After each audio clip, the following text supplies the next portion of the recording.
மக்களே, தமிழகத்தில் சட்டம் ஒழுங்கு முற்றிலும் சீர்குலைந்து விட்டது. ஆம்ஸ்ட்ராங் படுகொலைக்கு அன்புமணி ராமதாஸ் கடும் கண்டனம்.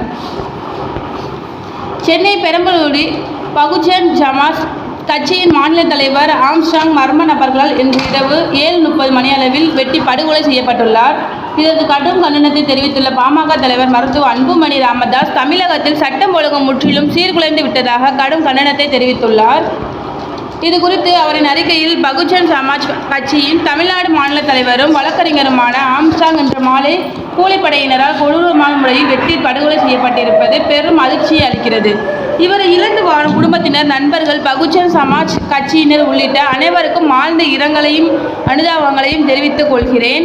வழக்கறிஞர் ஆம்ஸ்ட்ராங் பொது வாழ்க்கைக்கு இந்த நாளில் இருந்தே ஒதுக்கப்பட்ட மக்களின் உயர்வுக்காக கடுமையாக உழைத்தவர். ஒடுக்கப்பட்ட உழைக்கும் குடும்பங்களை சேர்ந்த மாணவர்கள் கல்வி கற்பதற்கு தேவையான பொருளாதாரம் உள்ளிட்ட உதவிகளை செய்து வந்தவர். அவரால் கல்வி கற்று சமூகத்தில் நல்ல நிலைக்கு வந்த இளைஞர்களின் எண்ணிக்கை ஏராளமானது. மருத்துவர் ஐயா அவர்களின் நண்பரான கன்ஷிராம் அவர்களால் உருவாக்கப்பட்ட பகுஜன் சமாஜ் கட்சியின் தமிழ்நாடு மாநில தலைவராக நீண்ட காலமாக பணியாற்றி வந்த ஆம்ஸ்ட்ராங் மருத்துவர் ஐயா அவர்கள் மீது மிகுந்த அன்பும் மரியாதையும் கொண்டவர்.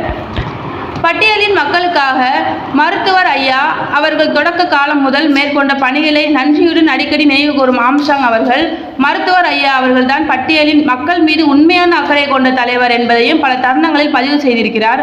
அம்பேத்கரின் சிலைகளை தமிழ்நாட்டில் அதிக எண்ணிக்கையில் திறந்த தலைவர் மருத்துவர் ஐயா அவர்கள்தான் என்பதால் அவர் மீது தான் மிகுந்த மரியாதை கொண்டிருப்பதாகவும் பல இடங்களில் பேசியுள்ளார். ஆம்ஸ்ட்ராங் அவர்கள் தமிழ்நாட்டில் அரசியலில் உயர்ந்த பதவிகளுக்கு வர வேண்டியவர்.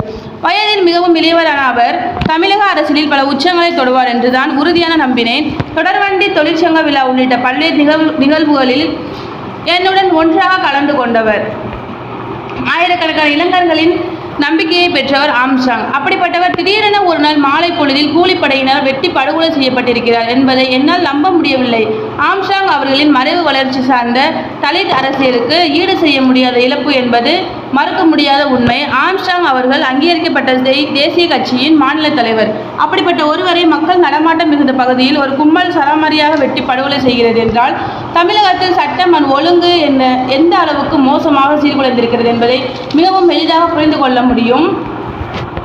ஒரு அரசியல் கட்சி தலைவரின் உயிருக்கு அச்சுறுத்தல்கள் ஏதேனும் இருக்கிறதா, அவருக்கு எதிராக சதி வேலைகள் ஏதேனும் நடைபெறுகிறதா என்பதை கண்டறிந்து சம்பந்தப்பட்ட தலைவரை எச்சரிக்க வேண்டியதும், சில தருணங்களில் அவர் பாதுகாப்புக்கும் அவருக்கே தெரியாத வகையில் பாதுகாப்பு அளிக்க வேண்டியதும் உளவுத்துறையின் கடமை. ஆனால் உளவுத்துறை செயலிழந்து விட்டது என்பதை ஆம்ஸ்ட்ராங் படுகொலை காட்டுகிறது. கடந்த சில நாட்களில் கடலூரில், சேலத்திலும் அதிமுகவை சேர்ந்த நிர்வாகிகள் கொடூரமான முறையில் படுகொலை செய்யப்பட்டுள்ளனர். சேலத்தில் நடந்த கொலைக்கு திமுகவினர் காரணமாக அமைந்துள்ளனர். இவற்றின் தொடர்ச்சியாக இப்போது ஆம்ஸ்ட்ராங் படுகொலை செய்யப்பட்டிருக்கிறார். தமிழகத்தில் சட்டம் ஒழுங்கு இந்த அளவுக்கு சீர்குலைந்திருப்பதற்கு காவல்துறையை தம்மிடம் வைத்திருக்கும் முதலமைச்சர் மு.க. ஸ்டாலின் பொறுப்பேற்க வேண்டும். முதலமைச்சர் ஸ்டாலின் பெயரளவில் மட்டுமே அப்பொறுப்பில் இருப்பதும், அவரை சுற்றியுள்ள சக்தியில் தான் முதலமைச்சர் எடுக்க வேண்டிய முடிவுகளை எடுக்கின்றன என்பதுதான் நிலைமை மோசமடைவதற்கு காரணமாகுது. முதலமைச்சர் மு.க. ஸ்டாலின் அவர்கள் இனியாவது விழித்துக்கொண்டு தமிழகத்தில் சட்டம் ஒழுங்கை பாதுகாக்கவும், மக்கள் அச்சமின்றி நடமாடும் சூழலை உருவாக்கவும் நடவடிக்கை எடுக்க வேண்டும் என்று அன்புமணி ராமதாஸ் வலியுறுத்தியுள்ளார். தேங்க்யூ.